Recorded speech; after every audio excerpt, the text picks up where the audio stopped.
తన కళ్ళ ముందు అంత గొప్పవాడు అన్నగారు చచ్చిపోయి ఏడుస్తూ ఆఖరణ, ఒరే సుగ్రీవా, లేకలేక పుట్టిన కొడుకురా, నా మీద కోపం పెట్టుకోకురా, నీకు కొడుకే కదా, తమ్ముడివి, వీణ్ణి జాగ్రత్తగా చూడరా అని పుత్రవ్యామోహంతో అంగదుణ్ణి అప్పచెప్పి తనకి దేవేంద్రుడిచ్చినటువంటి హారాన్ని తీసి సుగ్రీవుడు మెడలో వేసి ప్రాణం విడిచిపెట్టేశాడు. ఆ అన్నదమ్ముల మైత్రి చూస్తూ ఉంటే ఆ వానరులందరికీ ఏడుపు వచ్చింది. అటువంటి వాలి నిజంగా వీళ్ళిద్దరే కలిసి ఉంటే సుందరకాండేది, వాళ్ళిద్దరే ధర్మంగా ఉంటే, వాళ్ళిద్దరే కలిసి ఉంటే ఎంత మన స్థితి ఎలా ఉండేది. విభీషణుడు ఇచ్చాడు. ఛాయాహత్య చేసినందుకు ఆయన కీర్తి పోయినందుకు రాముడు అన్ని శివలింగ ప్రతిష్టలు చేశాడు. బ్రహ్మహత్య ఒక్కటే కాదు, ఛాయాహత్య అంటే అంత కీర్తివంతుడు పోయాడు అపకీర్తితో. రాముడి చేతిలో అన్ని శివలింగాలు ప్రతిష్ఠ చేయవలసి వచ్చింది. అంతటి మహితాత్ముడు చచ్చిపోయాడు. విభీషణుడు ఇచ్చాడు. బ్రతికుండగా కలిసి ఉండడం చేతకాక దెబ్బలాడుకుని చచ్చిపోయిన తర్వాత ఏడవద్దు. రామాయణ సారాంశం. దానివలన ఉపయోగం ఉండదు. ప్రవచనం చేసేటప్పుడు అలా బ్రతకద్దని చెప్పడానికి పనికొస్తుంది. బతికున్న నాళ్ళు ఒక్క పుష్పగుచ్ఛంలోని పువ్వుల్లా కలిసి ఉండండి అన్నదమ్ములు. అందుకే రాముడు అంటాడు యుద్ధకాండలో, ఒక చోట లక్ష్మణుడు పడిపోతే, దేశే దేశే కళత్రాణి దేశే దేశే చ బాంధవాహ తంతు దేశం నపశ్యామి ఎత్ర భ్రాత సహోదర అంటాడు. ఎక్కడికి వెళ్ళినా పిల్లనిస్తారు, ఎక్కడికి వెళ్ళినా బంధువులు స్నేహితులు దొరుకుతారు. తోడ పుట్టినవాడు ఒక తల్లి తండ్రి కడుపున ఈ శరీరంతో పాటే కలిసి పుట్టిన వాళ్ళు ఇక రారు. వాళ్ళు ఈ జన్మకి వాళ్ళు ఒక్కళ్ళే.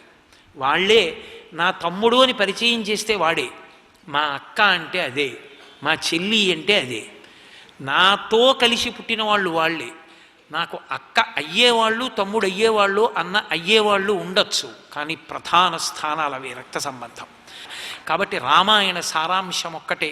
అందుకే అంతమంది అన్నదమ్ములు చిట్ట చివరి వరకు అలా మిగిలిపోయిన అన్నలు రామలక్ష్మణ భరత శత్రుఘ్నులు.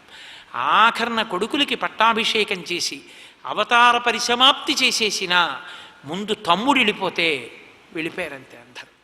అసలు ఉండలేకపోయారు వాళ్ళు. అంత అందమైనటువంటి జీవితాలు ఎలా బ్రతకాలో అన్నదమ్ములు తోబుట్టువులు మనకి నేర్పుతుంది రామాయణం. శ్రీరామాయణం చదవండి, మీ బిడ్డలకి శ్రీరామాయణం చెప్పండి, మీ బిడ్డలకి శ్రీరామాయణంలో ఘట్టాల గురించి మాట్లాడండి. అది ఇస్తుంది సంస్కారం. మీరు ఎంత వయసు వచ్చినా సంతోషంగా మీ బిడ్డలు కలిసి ఉండగా, వాళ్ళు ఒకళ్ళతో ఒకళ్ళు కలిసి దెబ్బలాడుకోకుండా సంతోషంగా ఉంటే చూసి ఆనందించగలిగినటువంటి వైభవాన్ని మనం పొందుతాం. ఆర్షధర్మం నిలబడి ప్రతి ఇల్లు అన్నదమ్ములు అక్క చెల్లెళ్ళ సఖ్యతతో పరమ సంతోషంగా ఉంటుంది. ఆశ్రమము ఇది ధర్మమునకు ప్రాతిపదిక.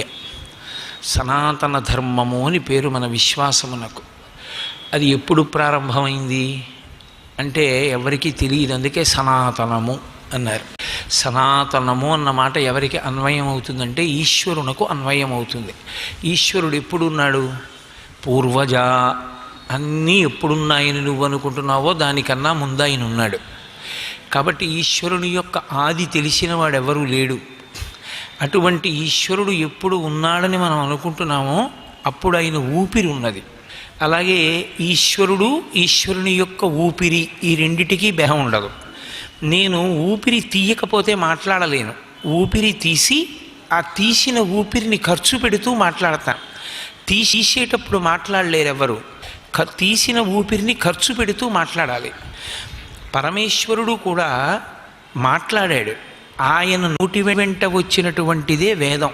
ఆ వేదం ధ్యాన సమాధి యందు ఉన్నటువంటి ఋషులకు వినపడింది. ఆ ఋషుల పేరు మీదుగా మంత్రాలు వచ్చాయి. అందుకే ధర్మమునకంతటికీ కూడా ఏది ప్రధానమైనటువంటి ప్రమాణము అంటే వేదమే ప్రమాణం.